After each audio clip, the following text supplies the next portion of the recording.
எல்லாருக்கும் வணக்கங்க. இன்றைக்கி நம்ம நான்வெஜ் லஞ்ச் காம்போவோட 2 வகையான சைட் டிஷ் இன்றைக்கி பார்க்க போகிறோங்க. ஒன்று வந்து சிக்கன் சாப்ஸுங்க. இது வந்து ஒரு டிஃப்ரெண்ட்டான க்ரீன் கலரில் நம்மளுக்கு இந்த செமி கிரேவி கிடைக்குங்க.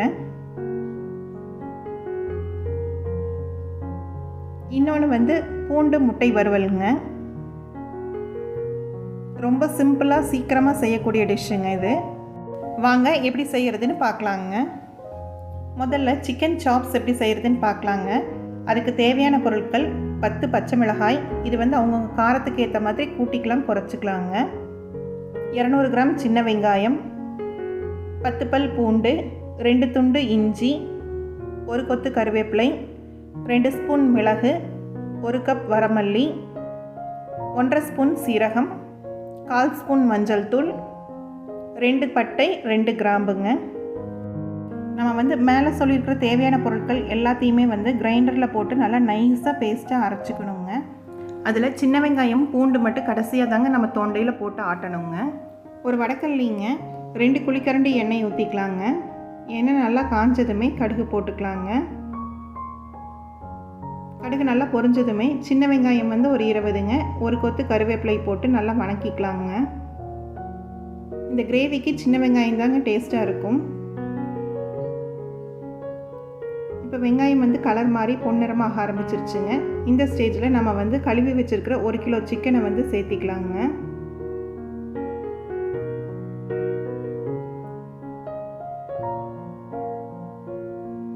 இப்போ இந்த கிரேவிக்கு தேவையான அளவு உப்பை சேர்த்திக்கலாங்க. இந்த சிக்கனை வந்து கொஞ்சம் நேரம் நம்ம இந்த எண்ணெயிலேயே சின்ன வெங்காயத்து கூடயும் கருவேப்பிலை கூடயும் வணக்கணுங்க. இந்த மாதிரி பண்ணுறதுனால சிக்கனில் வந்து நல்லா உப்பு பிடிச்சிக்குங்க. நம்ம வந்து ஒரு 5லேருந்து 10 நிமிஷம் வந்து இந்த சிக்கனோட கலர் மாறுற வரைக்கும் நம்ம வணக்கிக்கலாங்க.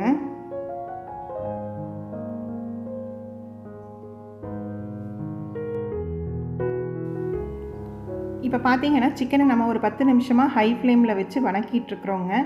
சிக்கன்லேருந்து தண்ணி விட ஆரம்பிச்சிருச்சு. சிக்கன் வந்து நல்லா கலர் மாறி வந்துடுச்சுங்க. இந்த ஸ்டேஜில் நம்ம அரைச்சி வச்சுருக்கிற அந்த பச்சை மசாலா விழுதை வந்து நம்ம சேர்த்திக்கலாங்க. இந்த மசாலா கூட சிக்கனை வந்து நம்ம கொஞ்சம் நேரம் வணக்கிக்கலாங்க. நம்ம இந்த மசாலாவை வச்சு சிக்கனுக்கு மட்டும் இல்லைங்க, மட்டனில் செஞ்சாலும் ரொம்ப டேஸ்ட்டாக இருக்குங்க. இந்த ரெசிபி வந்து எங்கள் பாட்டியோட ரெசிபிங்க. நீங்களும் வீட்டில் ட்ரை பண்ணி பாருங்கள், ரொம்ப டேஸ்ட்டாக இருக்குங்க. இப்போ சிக்கன் வந்து மசாலாவோட கொஞ்சம் நேரம் நம்ம நல்லா வணக்கியாச்சுங்க.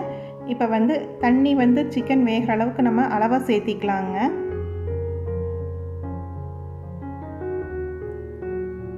ஏன்னா சிக்கன்லேருந்து கொஞ்சம் தண்ணி விடுங்க, அதனால் நம்ம பார்த்து அளவாக தாங்க தண்ணி சேர்த்தணும்.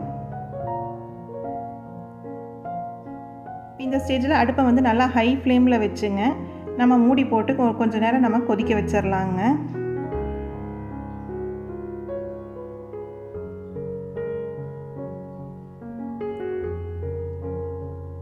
இப்போ பார்த்தீங்கன்னா நல்லா கொதிக்க ஆரம்பிச்சிருச்சுங்க. அடுப்பு வந்து ஹை ஃப்ளேமில் தான் இருக்குது. இப்போ இடையில எடுத்து நம்ம இந்த மாதிரி கிளறி விட்டுக்கலாங்க. நீ அடுப்பை வந்து சிம்மில் வச்சு சிக்கன்லேருந்து எண்ணெய் பிரிஞ்சு வர அளவுக்கு நம்ம வேக வச்சுக்கலாங்க. ஏன்னா நம்ம மசாலா எதுவுமே வந்து வணக்கி போடலைங்க, எல்லாம் பச்சையாக தான் நம்ம ஆட்டி ஊற்றிருக்கிறோம். அதனால் நம்ம சிம்மில் வச்சு வேக வச்சா தான் அதோட பச்சை வாசனையும் போயிட்டுங்க, சிக்கனில் வந்து அந்த ஃப்ளேவரெல்லாம் கரெக்டாக இறங்குங்க. இப்போ பார்த்தீங்கன்னா நல்லா எண்ணெய் பிரிஞ்சு வர ஆரம்பிச்சிருச்சுங்க. நம்ம இடையில எடுத்து நம்ம வந்து இந்த மாதிரி தொலாவி விட்டுக்கணுங்க. இப்போ தான் இந்த கிரேவி வந்து நல்லா கெட்டியாக ஆரம்பிச்சிருக்குதுங்க. நம்ம இன்னும் கொஞ்சம் நேரம் வந்து சிம்மில் வச்சோம்னா நல்லா வந்து திக்காக நம்மளுக்கு கிரேவி கிடைக்குங்க. இது வந்து ஒயிட் ரைஸுக்கு, சப்பாத்திக்கு, பூரிக்கு எல்லாத்துக்குமே ரொம்ப நல்லாயிருக்குங்க. இப்போ நம்ம திருப்பியும் மூடி போட்டு இன்னும் கொஞ்சம் நேரம் கெட்டியாகிற வரைக்கும் நம்ம வச்சுக்கலாங்க. இப்போ பார்த்தீங்கன்னா மேலே எண்ணெயெல்லாம் பிரிஞ்சு வந்துருச்சுங்க. நம்மளோட சிக்கன் சாப்ஸும் நல்லா செமி கிரேவி கன்சிஸ்டன்சிக்கு வந்துருச்சுங்க.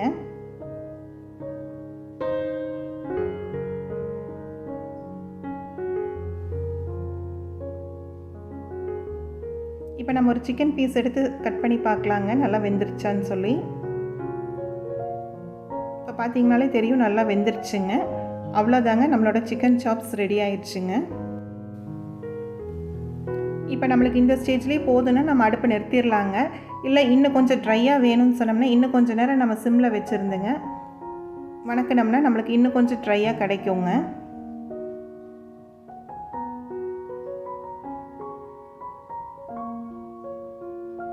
இப்போ கடைசியாக வந்து ஒரு கொத்து கருவேப்பிலையை வந்து மேலே தூவி நம்ம இறக்கிக்கலாங்க.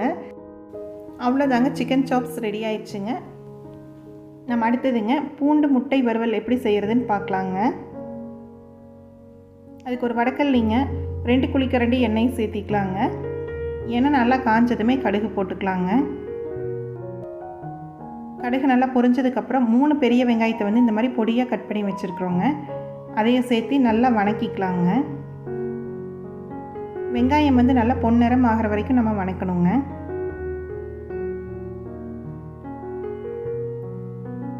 இப்போ இந்த அளவுக்கு நல்லா கலர் மாறி வர ஆரம்பித்ததுமே நம்ம வந்து ஒரு கொத்து கருவேப்பிலையை வந்து இந்த ஸ்டேஜில் நம்ம சேர்த்திக்கலாங்க. இதுவும் சேர்த்து நல்லா வணக்கிக்கலாங்க.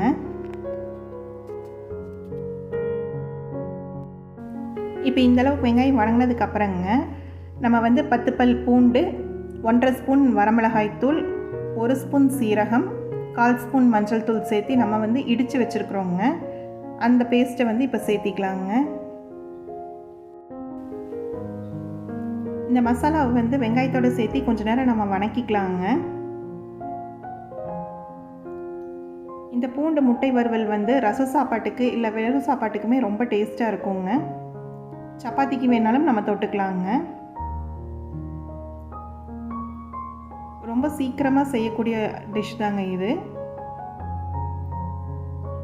இப்போ வந்து அதோட பச்சை வாசனை போகிற அளவுக்கு நம்ம வந்து கொஞ்சமாக தண்ணி சேர்த்து நம்ம கொதிக்க வச்சுக்கலாங்க. ஏன்னா நம்ம வரமிளகாய் தூள், பூண்டு எல்லாமே வந்து பச்சையாக தான் போட்டு நம்ம இடித்து சேர்த்திருக்கிறோங்க. அதனால் நம்ம கொஞ்சமாக தண்ணி சேர்த்து நம்ம கொதிக்க வச்சுக்கலாங்க. இப்போ இந்த மசாலா வந்து நல்லா வெந்துருச்சுங்க. பச்சை வாசனையெல்லாம் போயிருச்சு. எண்ணெய் வந்து பிரிஞ்சு வர ஆரம்பிச்சிருச்சுங்க. இந்த ஸ்டேஜில் நம்ம வேக வச்சுருக்கிற 5 முட்டையை வந்து உள்ளே சேர்த்திக்கலாங்க.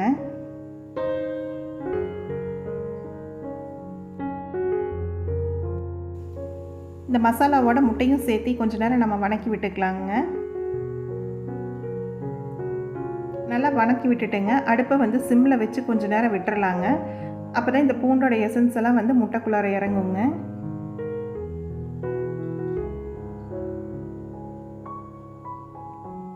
இப்போ ஒரு 5 நிமிஷமாக சிம்மில் இருக்குங்க. எண்ணெயும் பிரிஞ்சு வர ஆரம்பிச்சிருச்சு. ஒரு கைப்பிடி கொத்தமல்லி தலையை போட்டு நல்லா கிளறி விட்டு இறக்கிட்டோம்னா நம்மளோட பூண்டு முட்டை வறுவல் வந்து சூப்பராக ரெடி ஆயிருங்க. இது வந்து ரொம்ப சீக்கிரமாக செய்யக்கூடிய டிஷ்ஷு தாங்க. கொஞ்சம் டிஃப்ரெண்ட்டான டேஸ்ட்டில் இருக்குங்க. இதுக்கு தேவையான பொருட்களும் ரொம்ப கம்மி தாங்க. வெறும் பூண்டு, வரமிளகாய் தூள், சீரகம் இருந்தால் போதுங்க. ஒரு மசாலா அரைச்சி நம்ம சீக்கிரமாக செஞ்சிடலாங்க. நீங்களும் வீட்டில் ட்ரை பண்ணி பார்த்துட்டு எப்படி இருந்துச்சுன்னு சொல்லி கமெண்ட்டில் எழுதுங்க. இந்த வீடியோ உங்களுக்கு பிடிச்சிருந்ததுன்னா லைக் பண்ணுங்கள், ஷேர் பண்ணுங்கள், சப்ஸ்கிரைப் பண்ணுங்கள். கூடவே இருக்கிற பெல் ஐக்கானையும் கிளிக் பண்ணிடுங்க.